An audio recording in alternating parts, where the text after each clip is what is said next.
Hey, welcome to BenUp, where this Indigenous Catholic tries to stay relevant by using my Indigenous Eagle root, American, and Catholic roots to navigate through life's messy waters. Today, I want to share a BenUp moment I had today when I went to Mass.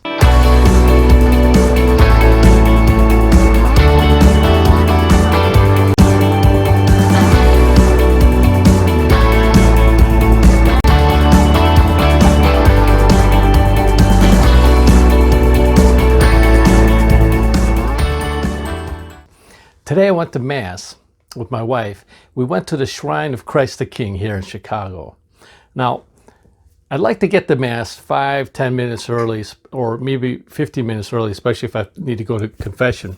But today we were running late, and I was just pulling up there. It was already 1 minute past the hour. It was Mass supposed to start. So not only was I worried that we were going to be late for Mass, but I was also a little bit concerned when that happens. That I was a little bit worried that maybe we might not have the good seats that we like to sit at closer to the front. That was not the case, because today when we got to Mass, the pew that I normally like to sit in, there was space there. There was people at one end, but at the end where you entered, there was somebody there who I've never seen before. This person appeared to be a visitor, is what I thought. Now, when I first saw him, immediately I thought he was a young guy, somebody in his early 20s. Right away, as we sat down and went through Mass, I noticed he was using this missal and following through, and it was nice to see.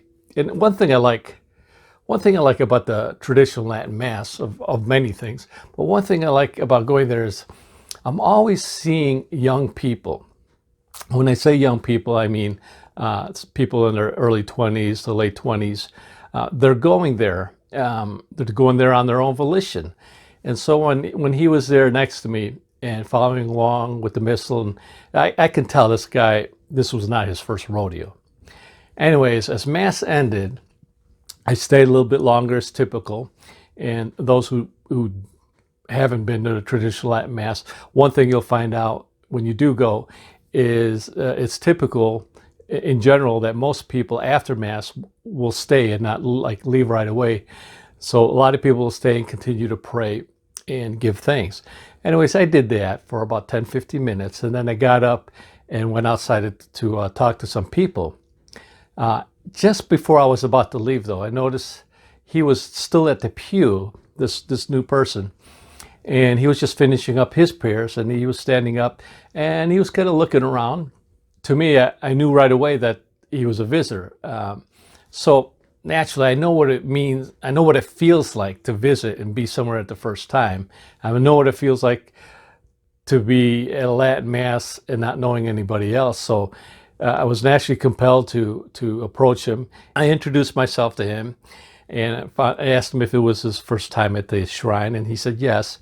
And he told me he was visiting from out of town. And I said, wonderful, wonderful. And as we got to talk a little bit, I found out he's Filipino. I go, I'm Filipino too. Another thing I found out was that he's a seminarian. Okay, so I was like, wow, he's a seminarian.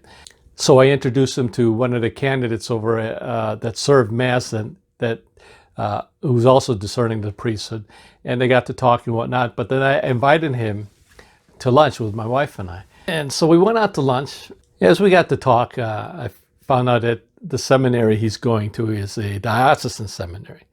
So as we ate lunch, I asked him about his attraction to the traditional Latin Mass, being so young. Because that's one thing that always fascinates me, is to see young people attracted to the Latin Mass.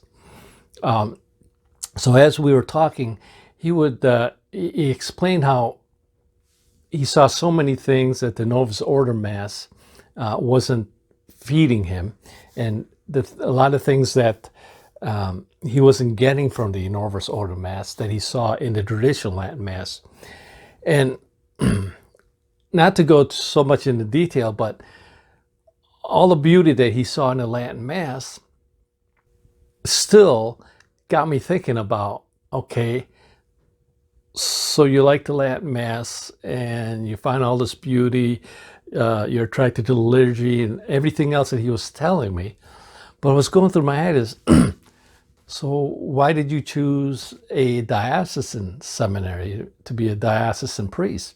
Why not choose a more traditional order like the Institute of Christ the King or Fraternal Society of St. Peter? Or even like even locally here, we have the Canons Regular of St. John Cantius. So that was going through my head. So I had to ask him. So what got you to choose that? First, he made it clear that he is exploring the idea of the possibility. There is an interest in him, though, of the Institute in Christ the King, of the Institute of Fraternal Society of St. Peter. He is interested in that, but he went on to explain, though, the reason why he decided to enter as a diocesan seminarian was because the dioceses here in America don't offer the Latin Mass enough. So he had experienced a shortage or inavailability of the Latin Mass within dioceses. So I was like, wow. So you love the Latin Mass, but you don't see the Latin Mass enough, and you realize it's not available out there. So you want to go become a diocesan priest so you can offer up the holy sacrifice of the Mass in the old rite. That was, I believe that was if not a key reason to why he chose to be a diocesan priest. Knowing full well the two rites, knowing the new rite, the new Mass, and the old rite, the traditional Latin Mass. This was not a guy who just knew only the Novus Ordo growing up. He grew up in the Novus Ordo, then saw what was so deficient in it, and saw the beauty in everything that the efficacious things that the traditional Latin Mass offers. And he wants to offer the traditional Latin Mass, to people in a diocesan setting, which was a beautiful thing to hear. Today, right now, what we have going on here are a lot of people, because of all the confusion and things happening in the church today, a lot of people are gravitating towards tradition, the traditional Latin Mass, the traditional liturgy. And because of that, I've heard just the other week from within the circles of the traditional orders of Fraternal Society of St. Peter and the Institute of Christ the King Sovereign Priest and other traditional orders, that the attendance rates are just climbing. I've heard that it's doubling, tripling, quadrupling, but it is so contrary to what is happening in the diocesan, in the Novus Ordo world, where everything is shrinking, everything is declining. Here at the traditional Latin Mass, people are starting to gravitate towards that more. But this guy, I'll call him, he prefers not to, he's a very humble guy, so he preferred not to be using his name and whatnot, so I'll call him CJ. CJ knows there's such a need for the traditional Latin Mass for everyday Catholics. He knows about Catholics who just are used to just getting up on Sundays and going to the local church, going to Mass. He also knows about a lot of the things that are happening in the new Mass. That in his words, I believe he said, and I paraphrase, is often painful to watch. So that really impressed me, because that's the first time I've heard that from somebody who was in the seminary. That's the first time I heard that. Somebody entering the diocesan, the seminary, to be a diocesan priest, so that he can offer up the traditional Latin Mass to other people who don't normally go and take the time to go drive 35, 45 minutes, an hour, whatnot, to a traditional church like I do. And isn't that what we want? I mean, right now, I'll drive 45 minutes, an hour and a half even sometimes, if I want to go to Milwaukee. I'll drive that to go to the Holy Sacrifice of the Mass, to go to the Mass that offers more merit. I'll do that. But wouldn't it be great to just not have to take that trip all the time? There was a time where I was thinking, if I had to move, I would probably right up on the top, if on the top of the list, somewhere up on the top, make it a priority to make sure I was close or even accessible to a church that offered the traditional Latin Mass. Unlike before, that would never have crossed my mind. But now, if I had to move, that would have to be a prerequisite for me to move there. So when I would think of that, I would think about like the churches I would go to. I think, wow, it would be great if I lived like a few blocks away from St. John Cantius and just walk there, or a few blocks away from Shrine of Christ the King and just walk there. Or a few blocks from St. Joseph Fraternal Society of St. Peter, and just walk there. It would be great to just do that. But that's not the situation we're in these days, As much as the Latin Mass is growing, and you're seeing evidence of this. I mentioned not too long ago, but when I was in New Orleans, how the Latin Mass down there at St. Patrick's went from just one Mass on Sundays to now every day, a daily Mass every day, and on Sunday too. So I mentioned that, and then how the Institute of Christ the King is opening up a new oratory, a new church there in Lake Charles, Louisiana. Even with that growth, the growth is still needed much more, because there's still a lot of you out there who don't have access. There's still a lot of you out there who wish you had the convenience or the accessibility of the traditional liturgy. So when I heard this from CJ today about him wanting to make available the traditional Latin Mass as a diocesan priest, I was really moved. I didn't really express it, but I was inside. I was really moved. I tell you that was a very moving, inspiring, and very. It gave me a lot of hope. I looked at this guy, and I said, maybe I'm looking at the real springtime of the church here. How they said before, came out with this is a new springtime, which totally got debunked by all the sexual scandals and all that. But I think when I looked at him and I had lunch with him, I thought, maybe I'm looking at the real springtime here. Maybe it's these guys, these 20-year-old guys, 20-something-year-old guys going through the seminary, wanting to be a traditional priest. Maybe these guys are the real springtime that we're waiting for.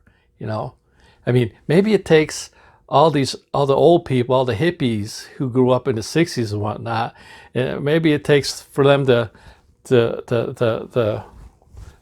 move on, and then the real new priests come in with tradition. Maybe that's a springtime thing. I asked him, if you become a priest, would you be wearing a cassock? And he says, oh yeah. In fact, he loves wearing a cassock. When he can wear a cassock as a seminarian, he loves to wear the cassock.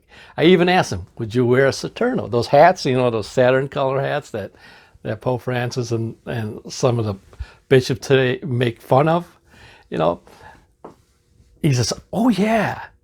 And he told me his story about how he got his first hat, first saturno, and how excited he is about that. And I'm like, wow. This stuff is, like I said, very hopeful, inspiring things. I was like, yeah, maybe this guy represents the springtime the real springtime that's coming, you know? This is good news, all right? This is good news, and we need to hear more of these good news. It's like a medicine for the disease of modernism that plagues our church today. Remember the thousands of Freemasons and communists that I talked about in my last book review of Dr. Taylor Marshall's book, Infiltration? Remember all those who infiltrated the church with modernism? Well, these young guys, it's like the medicine. They're doing just the opposite. They're entering the church rather than destroy her from within, to restore the sacred, to save her. How cool is that? You know, with that said though, number one, I asked you to pray for this guy, this young man, CJ, you know, even though that's not his real name. God knows his real name. So I asked you to pray for him and his vocation, and his discernment vocation to the priesthood. I also want you to pray for all the other young guys out there who have an attraction to tradition, who want to learn the long time traditions of the Catholic Church and her old rite. So pray for them, because especially the ones that are going into the diocesan seminaries these days. And we hear stories about so many bad seminaries shutting down, the warped theology in some of these. But I don't need to get into that. But we need to pray for them, because a lot of these seminaries aren't so friendly to tradition. Okay, still today, you will hear seminarians who have an attraction towards tradition, who want to learn about the old rites, are shunned, or they don't do that. So that was my BenUp moment. I hope that brought a little bit of hope and inspiration in your life today. So please pray for all the young men and even young women who want to enter the religious life, but especially the young men who are discerning and want to enter the priesthood, and who want to cling to tradition, to the old rites, to the traditions of the Catholic Church, to her roots that go back to all times. Please pray for them. They really need our prayers. And not only that, okay, try to help support them too, and if you can. I mean, it costs a lot of money to put somebody into the seminary, and any way you can help those people, they need your help too. If you don't know how to help, you know, ask the if you're at the Institute of Christ the King or Fraternal Society of St. Peter, and you know somebody, a seminarian who you want to help, you know, ask them, how can I help? And they'll let you know about how you can help, whether that be send them socks or support them financially, or even take them out to lunch like I did. But help all those people out there, those young people who are discerning the priesthood or religious life. All right? All right, so until next time, as I always say, make a Catholic difference, connect to your Catholic roots. Don't just man up, don't just woman up. Be like St. Benedict and BenUp. Hey, this is Rex. If you like this video, please give me a thumbs up, hit the like button, and subscribe. And don't forget to hit the bell button too, so you get notified on future episodes. So until next time, God bless you.